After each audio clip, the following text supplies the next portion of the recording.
With insulting amounts of DLC, intrusive monetization, and reports of DRM-related outages, Assassin's Creed Black Flag Resynced checks all the boxes for another banner Ubisoft release.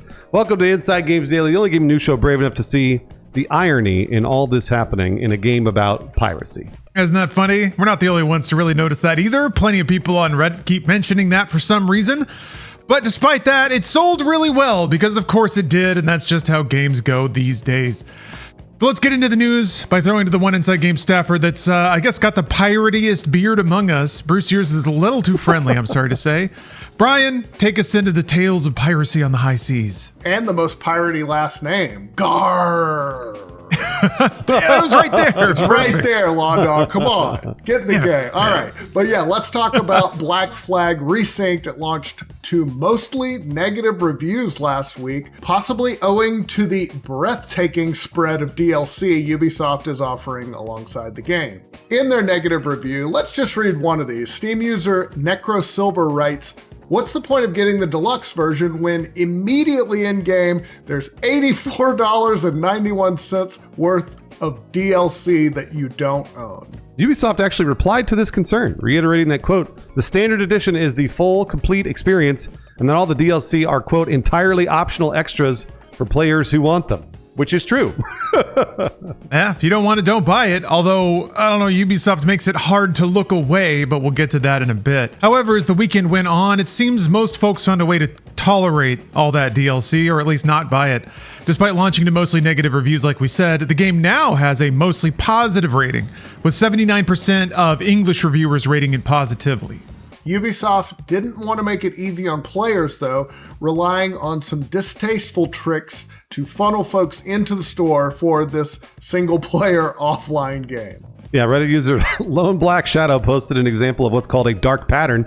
Pressing the pause button once takes you to the pause menu, of course, but pressing it again doesn't unpause the game. It takes you directly to the in-game store, and then you have to press B to exit the pause menu, and it should be noted this is on console, not on PC. That's not the way it works on PC. Yeah, well, there's other tricks on PC. I think I saw somebody in the comments talking about how playing Breakpoint on PC, you hit M to bring up the map, but then if you hit M again, it doesn't close the map. It takes you to the microtransaction store.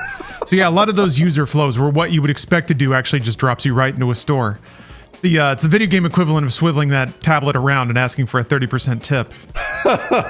And speaking of stores, the store itself in the game is pretty tacky as well, according to PC Gamer's Rory Norris, who writes that you can get to the in-game store with fewer button presses than it takes to save your game. Love that. That is true. Norris observes a cramming an array of gaudy skins, a paid map that reveals in-game secrets, and wrote weekly challenges into a 13-year-old game is not what I'd call faithful or enhanced. However, a lot of that stuff was in the original. If you really care, a lot of that DLC was in the original. But Black Flag Resynced's most troubling launch issue is also its most ethereal, at least was short-lived. Both Reddit and Kotaku both reference a thread on the Steam forums where players reported being unable to launch Assassin's Creed Black Flag Resynced early Saturday morning due to a temporary outage with Ubisoft Connect. Yeah, Resynced's own FAQ claims that the game should be fully playable offline after downloading the game. However, the original Steam thread has seemingly been removed, and we can't find any commenters reporting on the issues now, or even commenters claiming to have experienced the issues then, so I don't know. Oh, that's weird. And now it's time to say the line, the one that you all know and love if you watch Inside Games. Assassin's Creed Black Flag Resynced sold 2 million units on its first day, setting a player count record for the franchise on Steam. It has a respectable 84 on Metacritic and an 85 on OpenCritic as well. Yeah, seems to be doing just fine despite the, I think we were talking a little bit about this. There's a lot of people who really want to be mad at this game in Ubisoft. So, hey, if that's you, thank you for watching the video. But these days as well, the fact that a lot of people hate a game, but also it sells pretty well, that's only half the line. It's time to say the other half, the more depressing part. Ubisoft rewarded one of the studios that worked on Resynced, that's Ubisoft Barcelona, by laying off 51 employees just after the game launched. If you tally it all up, that actually makes Ubisoft's 7th round of layoffs in 2026 by WCCF Tech's count, hitting a total of 731 laid off employees so far. So the game's out. It's selling great. All the employees, believe it or not, straight to layoffs. And debates raged in Reddit forums, trying to decide who to blame or who to properly shame to make this DLC go away. But it seems like they've pretty much found people's tolerance levels. Yeah, it's really sad, actually, genuinely speaking, because number one, just so you know, disclosure, I was sponsored by Ubisoft to play this game, but I've been a Ubisoft developer apologist for quite some time. I've been talking about how I loved Avatar and I loved Star Wars Outlaws. Those were both from Massive. But then I loved Assassin's Creed Shadows. And I wasn't even sponsored back then. So it was like one of those things where I just liked those games and played them. However, it is getting harder and harder to separate these terrible missteps by clearly Ubisoft executives and not the developer. I'm sure the developers were not like, cram $90 worth of DLC in the game. Like, they made a great game. Black Flag Resynced is really good and it's really fun. But then all the other bullshit that we have to suffer through to get to a Ubisoft game that's made by amazing developers just makes it harder and harder to defend Ubisoft, and especially the layoffs. It's just the icing on the cake are the layoffs. It's one of those things where it's just like, there isn't one time that I can go and be like, hey guys, you know, Ubisoft actually did something good for the consumer. Like it's never that way.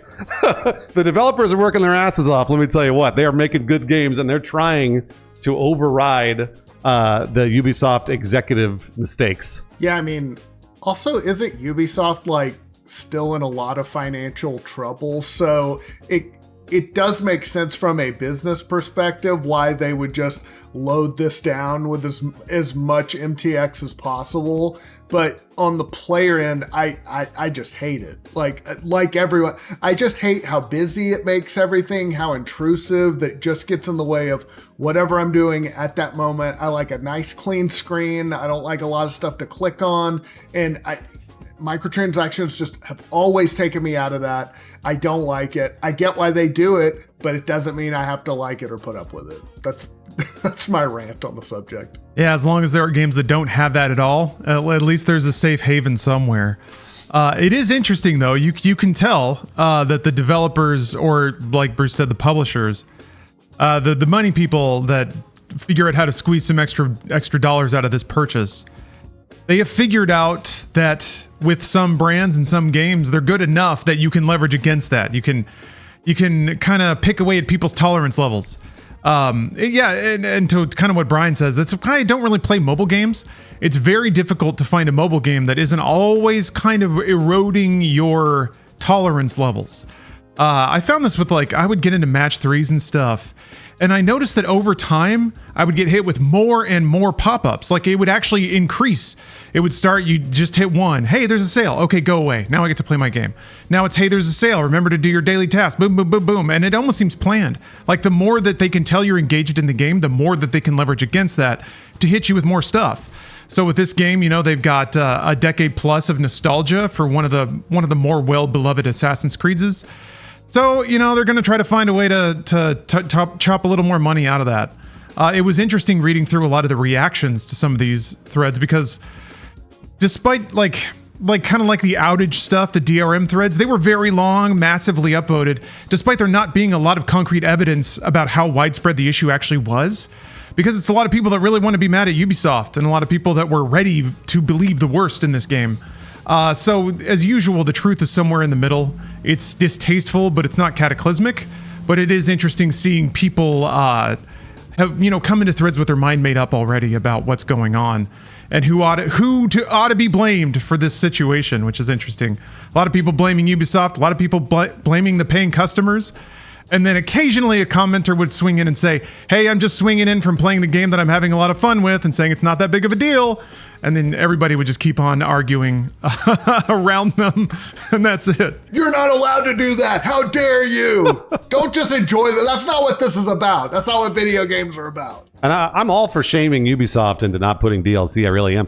But again, they put that DLC in the original. Like, there was just as much DLC. Obviously, there were different skins, but the same deal. Like, it was all in there, and I'm sure people complained about it then, and they probably bought it back then too. So it's like one of those things where it's just Lawrence describes mobile games. It's so funny because Lawrence is totally right on about all the tolerance levels of mobile games. But Mobile games are the biggest spend in video games consistently. Every month, every year, it goes up. It's billions and billions of dollars are spent on mobile games versus console, PC, things like that. So there's a reason that they keep doing it. It's because people keep spending the money on them.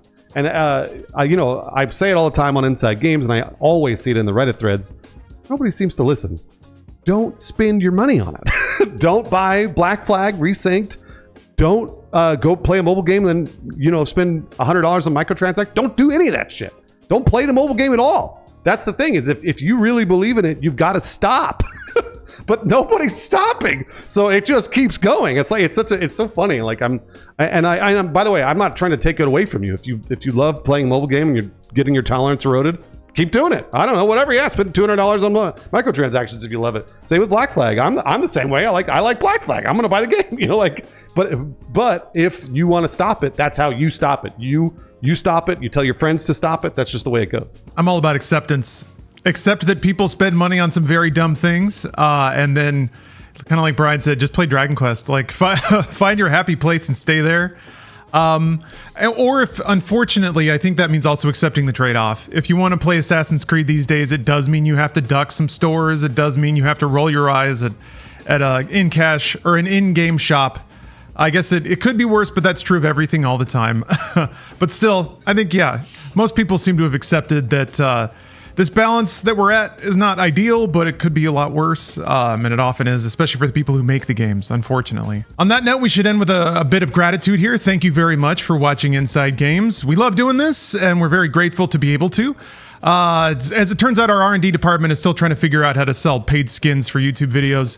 Until we crack that nut, you just get to enjoy this gaming news without all the BS. Or maybe just a little bit right at the end here, because we do have a Patreon, but it's free. It's also free too. There's no hard sell here. We post everything we do there for free. So if you enjoy our coverage, you can find it all there. Some folks even contribute to our Patreon, despite us giving everything away. So thank you very much, Talia Monochrome, Ryan Derryberry, and Lieutenant Fusion. We'll see you next time on Inside Games.